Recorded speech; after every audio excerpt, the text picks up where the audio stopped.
that are not in the government, they're going to keep on killing us. I swear to God, they're going to keep on killing us. They're going to wipe us out.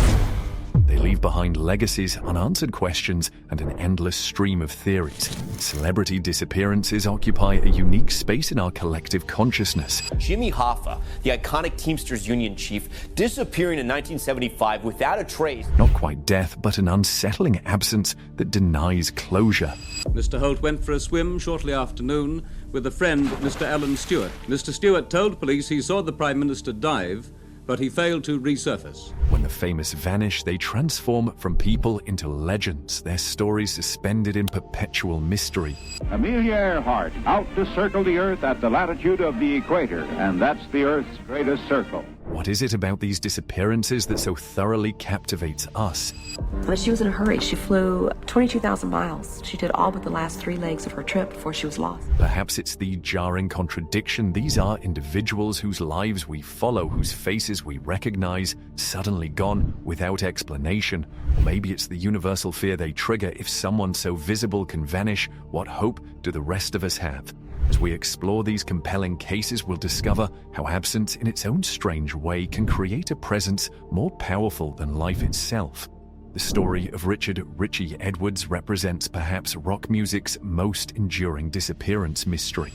Tomorrow, the 22nd of December, my brother would have been 50 years old, so another milestone birthday gone, and we don't know where he is. On February 1st, 1995, the Manic Street Preachers guitarist and lyricist checked out of London's Embassy Hotel, drove to his Cardiff apartment, and then seemingly vanished from existence.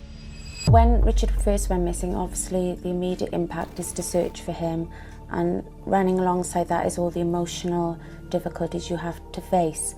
His abandoned Vauxhall Cavalier was found near the Severn Bridge 2 weeks later, a location known for suicides, but Edwards himself had become a ghost. What makes Edwards' case so compelling is the context surrounding his disappearance. This wasn't just any musician, but a complex figure who had publicly struggled with depression, self-harm, and anorexia. The year before vanishing, he had carved 4 reel into his arm with a razor blade during an interview with NME journalist Steve Lamacq to prove his artistic authenticity. His lyrics explored themes of alienation, historical atrocities, and personal despair with unnerving intensity. In the days before his disappearance, Edwards had methodically withdrawn $200 from his bank account daily, accumulating around $2,800. He'd given gifts to close friends and even left behind organized notes. Some interpreted these as classic pre-suicide behaviors, while others saw them as calculated steps toward a planned disappearance. My brother Richard has been missing 20 years next year, and so it's an especially poignant time for us. The investigation yielded frustratingly little. Alleged sightings emerged from places as varied as Goa, Lanzarote, and a market in the Canary Islands, fueling theories that Edwards had engineered his own vanishing to escape the pressures of fame. The band kept his equal share of royalties aside in case he ever returned. Perhaps most poignantly, the Manics continued as a trio, achieving their greatest commercial success with the album Everything Must Go, partly containing lyrics Edwards had written before disappearing. His absence paradoxically amplified his presence in rock mythology, transforming him into something more than human, a symbol of artistic purity too fragile for this world. Harold Holt, the Prime Minister who vanished. How does a nation process the sudden disappearance of its leader?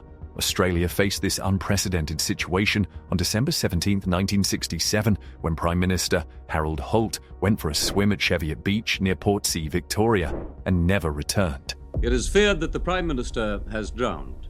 A great search is being made for Mr. Holt off Portsea, Victoria. However, no official announcement has been made as to the fate of the Prime Minister. Holt was no ordinary politician. Charismatic and physically active at 59, he had been in office just under 2 years after replacing the long-serving Robert Menzies. Witnesses described watching in horror as Holt, known to be a strong but sometimes reckless swimmer, ventured into rough surf despite dangerous conditions. The sea was particularly treacherous that day, with a strong undertow and visible rip currents churning the water. "We couldn't understand it," one witness later reported. "The surf was terrible, and he just kept going out." Within hours, one of the largest search operations in Australian history was underway. Navy divers, helicopters, and amateur volunteers combed the coastline and waters. Dozens of police, search and rescue squads and divers have been rushed to the area and have been searching since 2 o'clock. No trace of Holt was ever found, not a shred of clothing, not a body. The political impact was immediate and chaotic. With no established protocol for such an unprecedented situation, the country briefly faced a constitutional puzzle. I'd rather not go into the details of what security arrangements are made for the Prime Minister, but you can take it that at Portsea, at his own request, they were very much at a minimum. John McEwen, the Deputy Prime Minister, was sworn in as a caretaker leader before John Gorton eventually took over the Liberal Party and the Prime Ministership. But it's the conspiracy theories that truly set Holt's disappearance apart. In a particularly bizarre twist, one theory suggested Holt had been a Chinese spy who was extracted by submarine. Another claimed he faked his death to run away with a mistress. The Cold War atmosphere of the late 1960s, combined with Holt's support for Australia's involvement in Vietnam, created fertile ground for such speculations. Perhaps the most telling cultural response was darkly humorous. Australians named a swimming pool after him, the Harold Holt Memorial Swimming Centre in Melbourne. This characteristically sardonic Australian response speaks to how societies process incomprehensible loss. Jimmy Hoffa, Labour leader, lost. The disappearance of Jimmy Hoffa stands as America's most infamous vanishing act, a mystery that transformed a controversial Labour leader into an enduring cultural shorthand for disappearance itself. On July 30th, 1975, the former Teamsters Union president told associates he was meeting mobsters Anthony Tony Jack Giacalone and Anthony Tony Pro Provenzano at the Machus Red Fox restaurant outside Detroit. He never returned home. What happened to Jimmy Hoffa? The Labour leader vanished, believed to be on his way to a meeting with two top Detroit and New Jersey mobsters. Hoffa's path to that fateful day was as complex as the man himself. Rising from humble beginnings, he transformed the International Brotherhood of Teamsters into one of America's most powerful unions through tactics that mixed genuine advocacy with intimidation. By the 1950s, Hoffa had become infamous for his alleged connections to organized crime, which eventually landed him in prison on charges of jury tampering, fraud, and conspiracy in 1967. After serving nearly 4 years of a 13-year sentence, Hoffa received a presidential pardon from Richard Nixon in 1971, with the unusual condition that he stay out of union activities until 1980. This restriction became his obsession. Hoffa desperately wanted to reclaim his position as Teamsters president, putting him at odds with organized crime figures who preferred the more malleable leadership of his successor, Frank Fitzsimmons. The investigation into his disappearance became one of the FBI's longest-running and most expensive cases ever. Hoffa's car was found unlocked in the restaurant parking lot. There were no signs of struggle. He had simply vanished. Over subsequent decades, the theories multiplied wildly. Was he buried under Giants Stadium in New Jersey? The Mythbusters television show actually tested this theory and found it implausible. Was he disposed of in a mob-owned fat-rendering plant, crushed in a car compactor, entombed in concrete at a construction site? Each theory seemed more cinematic than the last. Dozens of deathbed confessions and supposed insider revelations have yielded nothing conclusive. The FBI has excavated numerous sites based on tips over the years, including a Michigan horse farm in 2006 and a suburban Detroit driveway in 2013. Each time, publicity flares, hopes rise, and nothing is found. What makes Hoffa's case particularly significant is how it exposed the intersection of labor unions, politics, and organized crime in mid-20th century America. His disappearance revealed these shadowy power structures operating beneath American institutional life, raising uncomfortable questions about who really held power in the supposed era of American prosperity. Amelia Earhart, aviation pioneer's final flight. Please know that I'm aware of the hazards. I want to do it because I want to do it. Women must try to do things as men have tried. These words, written by Amelia Earhart before her final flight, capture the pioneering spirit that made her not just an aviation legend, but a feminist icon whose disappearance would become the 20th century's most enduring aviation mystery. On July 2, 1937, Earhart and navigator Fred Noonan vanished somewhere over the Pacific Ocean during their attempt to circumnavigate the globe. Amelia Earhart disappeared trying to circumnavigate the globe in 1937. Earhart and her twin-engine aircraft never to be found. Their last verified position placed them near Howland Island, a tiny speck of land in the vast Pacific Ocean. Their Lockheed Electra plane never arrived, and despite an unprecedented search effort costing over $4 million, equivalent to about $75 million today, no conclusive evidence of their fate was ever found. What separates Earhart's disappearance from many others is the historical context. She vanished at the height of her fame. Already the first woman to fly solo across the Atlantic, she had become America's aviation sweetheart, admired not just for her flying skills but for her unapologetic breaking of gender barriers. Her disappearance came at a time when aviation was still dangerous and mysterious, capturing public imagination in ways modern disappearances rarely do. The search for answers has never ceased. Competing theories have emerged over decades. Did they crash into the ocean after running out of fuel? Were they captured by Japanese forces in the pre-W Wood Pacific? Did they survive as castaways on an uninhabited island? Each theory has passionate adherents and compelling evidence. In 1940, bones were discovered on Gardner Island, now Nikumaroro, that some researchers believe belonged to Earhart. Recent analysis using modern forensic techniques suggested the remains could have been consistent with Earhart's build and height. Other researchers point to radio transmissions allegedly received for days after the disappearance, suggesting Earhart and Noonan survived a landing somewhere. The most compelling aspect of Earhart's case is how the mystery has evolved with technology. Each new generation brings new search methods. Sonar mapping, sophisticated underwater vehicles, satellite imagery analysis, and advanced forensic techniques have all been employed. Organizations like the International Group for Historic Aircraft Recovery, TGAR, continue extensive research and expeditions, keeping Earhart's story alive through scientific inquiry. Oscar Zeta Acosta, the real Dr. Gonzo.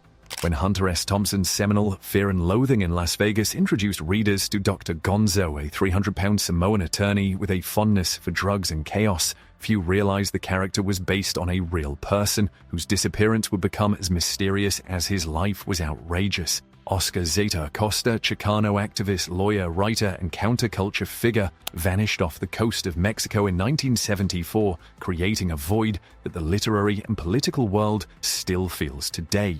Unlike many famous disappeared, Acosta was not a household name when he vanished, but his impact on American culture has only grown in his absence. As a lawyer in Los Angeles during the late 1960s, he fearlessly defended Chicano activists during the politically charged climate of the times. His legal work during the Chicano moratorium protests against the Vietnam War made him both a hero to the movement and a target for authorities. Acosta's literary contributions, particularly his books, The Autobiography of a Brown Buffalo and The Revolt of the Cockroach People, provided rare insight into the Chicano experience during a pivotal moment in American history. His writing style, raw and uncompromising, rivaled Thompson's gonzo journalism in its intensity, while adding a crucial perspective on race and ethnicity that Thompson's work often lacked. The circumstances of his disappearance remain tantalizingly vague. In May 1974, Acosta traveled to Mazatlan, Mexico. His last communication was a phone call to his son Marco in which he mentioned boarding a boat with a white boat captain and some others. After that, nothing, no body, no wreckage, no confirmed sightings. Thompson himself addressed the disappearance in his 1977 Rolling Stone piece, The Banshee Screams for Buffalo Meat, writing, "His body was never found, but he was undoubtedly murdered." Thompson suspected drug dealers or political enemies had silenced his friend, while others theorized Acosta may have faked his death to escape mounting legal troubles or personal demons. The profound irony of Acosta's case is that his disappearance increased his cultural visibility. Portrayed by Benicio del Toro in the film adaptation of Fear and Loathing, Acosta's character introduced new generations to the Chicano movement's complexities. Yet this Hollywood portrayal also furthered the simplification of a complex man to merely Thompson's crazy sidekick. What makes Acosta's disappearance particularly significant is what it represents: the silencing of a distinctive voice at the intersection of literature, law, politics, and ethnic identity. In a movement often remembered through sanitized narratives, Acosta embodied contradictions: brilliant yet self-destructive, politically committed yet personally chaotic, a voice for his people who sometimes struggled to find his own place within the community. Scott Smith, Loverboy, Bassist's Ocean Mystery. The disappearance of Scott Smith lacks the conspiracy theories of Jimmy Hoffa or the historical significance of Amelia Earhart, yet it illustrates something equally profound: how quickly even the famous can vanish without a trace in nature's vastness. On November 30th, 2000, the bassist for Canadian rock band Loverboy was sailing off the coast of San Francisco when a freak wave hit his 11-meter sailboat. Despite an intensive search, Smith was never found, swallowed by the same Pacific Ocean that has claimed countless others throughout history. Smith wasn't just any musician. As Loverboy's bassist since their formation in 1979, he had been essential to hits like Working for the Weekend, Turn Me Loose, and Hot Girls in Love, songs that defined 1980s rock radio. The band had sold millions of records worldwide, and though their commercial peak had passed by 2000, they remained active touring performers with a dedicated fanbase. What makes Smith's disappearance particularly poignant was its circumstance. He was sailing with two friends when a massive wave, estimated at nearly 30 feet high, struck his boat Sea Major near the entrance to San Francisco Bay.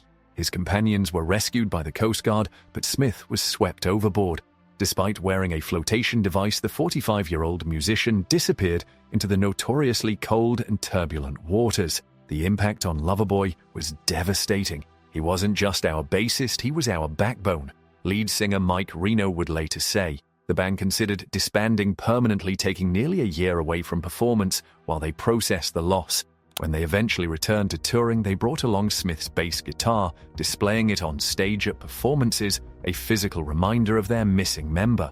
This ritual transformed their concerts into something more than nostalgia acts. They became memorials to a vanished friend. Smith's case demonstrates how sudden disappearances force survivors to navigate an ambiguous form of grief. Without a body, without the rituals of funeral and burial, there's a peculiar suspension of the mourning process. For years, some band members admitted to occasionally imagining scenarios where Smith had somehow survived, perhaps washing up on a remote beach with amnesia, fantasies born from the absence of closure. The band eventually inducted a permanent replacement bassist, but Smith's presence continues to haunt Loverboy's legacy. His disappearance serves as a stark reminder of nature's indifference to human achievement or fame. The same ocean that swallowed Smith has claimed fishermen, sailors, and swimmers throughout history, treating the famous and unknown with equal disregard. Antoine de Saint-Exupéry, The Little Prince, author's last mission.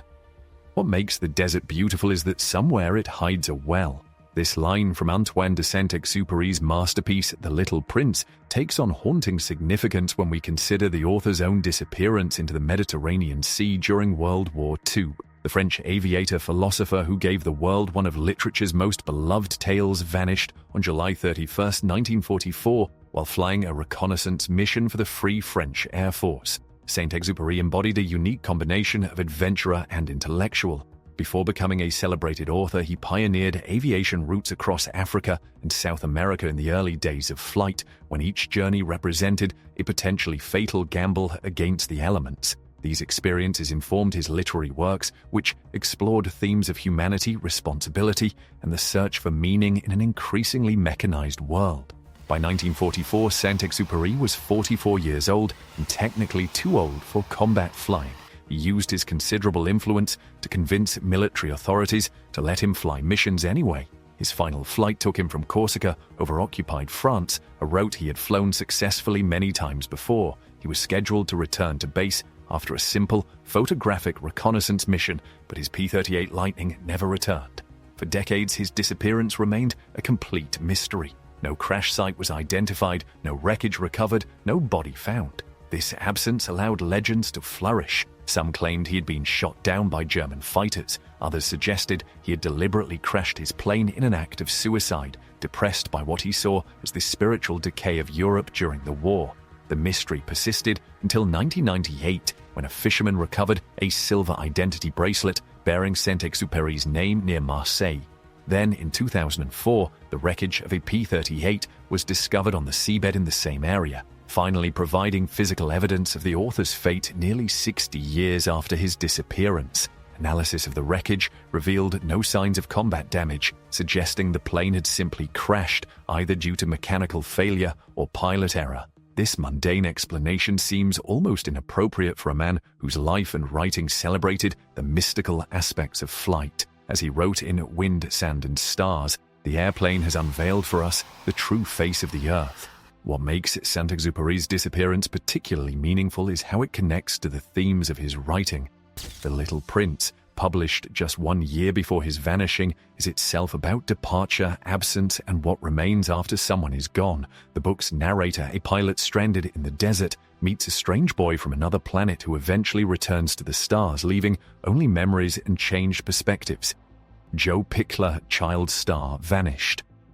The disappearance of Joe Pickler illuminates a particular brand of tragedy. What happens when someone famous as a child vanishes as they struggle with the transition to adulthood? On January 5, 2006, the former child actor drove his 2005 Toyota Corolla to downtown Bremerton, Washington. Days later, police found the vehicle abandoned near the Port Madison Narrows, a body of water connecting to Puget Sound. Inside was a note that some interpreted as suicidal, though his family strongly disputed this characterization. At just 18 years old, Pickler had already lived a life unlike most teenagers. As a child, he appeared in films including Varsity Blues and The Fan, and was perhaps best known for his role in the third and fourth installments of the Beethoven family comedy series. He'd worked alongside stars like Robert De Niro and James Stewart, experiencing Hollywood's demanding environment during his formative years. Like many child actors before him, Pickler faced the difficult transition from cute kid to serious actor. By his mid-teens, roles had become scarcer. He returned to his hometown of Bremerton, Washington, trying to build a normal life while figuring out his next steps. Friends reported he'd been writing poetry and contemplating a return to acting, perhaps after attending college. The investigation into his disappearance revealed troubling details. In the days before he vanished, Pickler had been playing cards with friends until around 4 a.m. His behavior reportedly seemed unusual, calls to friends at odd hours, strange comments about his future. The note found in his car included thoughts about wanting to make his family proud and instructions about how his possessions should be distributed. What makes Pickler's case particularly heartbreaking is how it exemplifies the vulnerable space between child stardom and adult identity. Former child actors often describe feeling trapped between worlds, no longer cute enough for the roles that defined them, yet fundamentally shaped by experiences their peers can't understand. The entertainment industry frequently discards young performers once they outgrow their marketability, leaving them to navigate adult life with disrupted educations and complicated relationships to fame. Law enforcement initially treated Pickler's case as a likely suicide, pointing to the note and the car's location near water. His family, however, maintained that Joe would never have taken his own life and criticized what they saw as insufficient investigation efforts. They noted that the note, while reflective, did not explicitly mention suicide and could be interpreted as the musings of a creative young man thinking about his future. The years since have brought no resolution, no body has ever been recovered, and periodic reviews of the case have yielded no new evidence. Pickler exists in that liminal space unique to the missing, neither confirmed dead nor proven alive, suspended in the amber of uncertainty. Modern search technologies.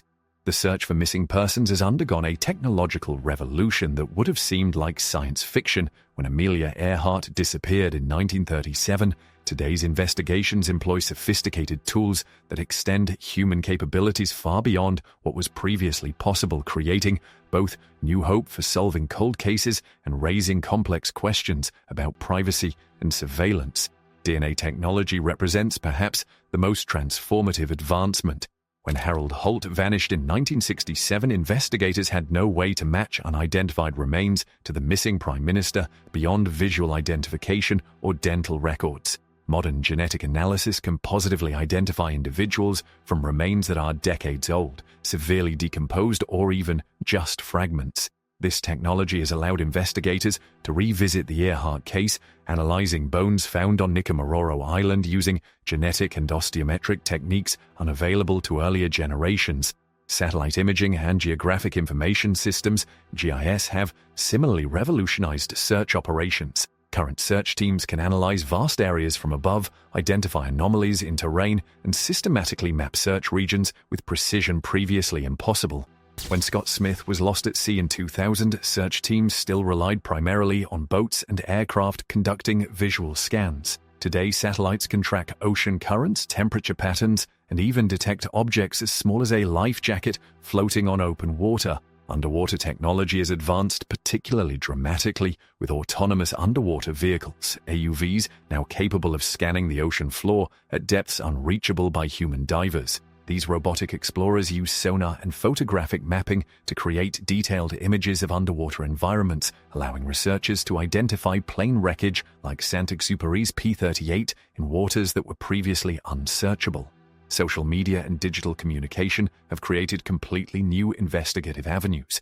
When Richie Edwards disappeared in 1995, investigators relied on physical sightings reported to police. Today, algorithms can analyze millions of photos uploaded to social platforms, potentially identifying missing persons who appear inadvertently in strangers' backgrounds.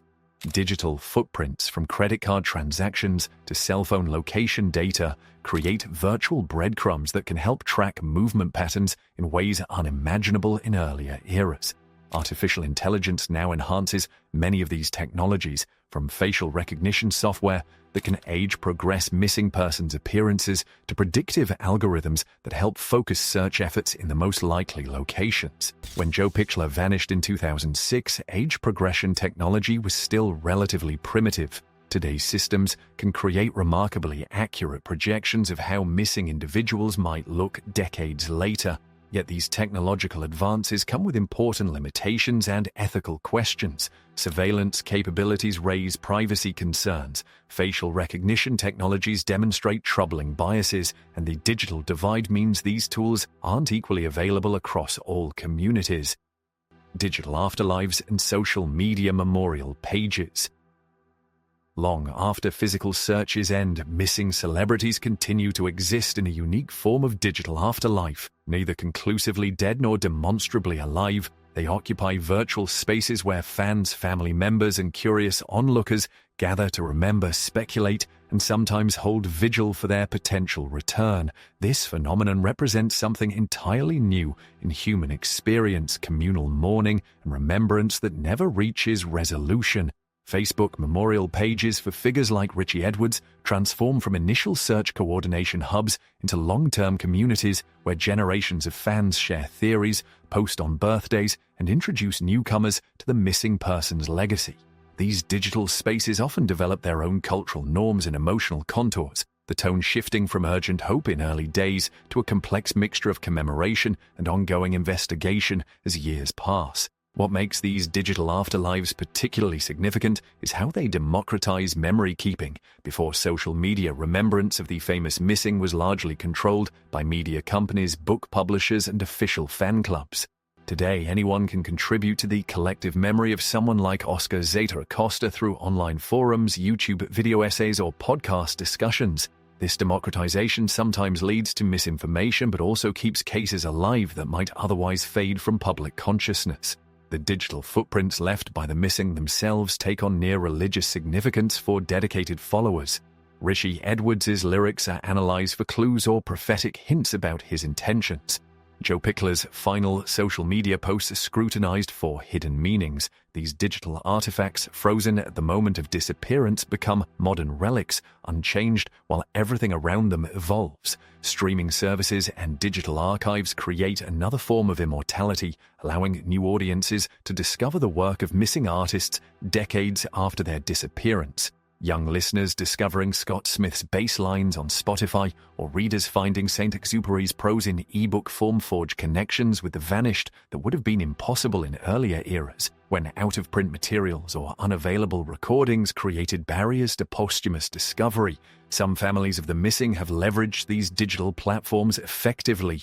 The Earhart Foundation maintains sophisticated online presences that balance historical education with updates on ongoing search efforts. Others struggle with the permanent digital memorialization of their loved ones as missing persons, rather than complex individuals with full lives before their disappearances. Perhaps most interestingly, these digital afterlives blur traditional distinctions between the missing and the dead. Online, Harold Holt, presumably drowned in 1967, receives tributes virtually indistinguishable from those for Richie Edwards, whose fate remains unknown. This digital flattening of different categories of absence speaks to how virtual spaces create new forms of remembrance that don't necessarily align with legal or physical realities.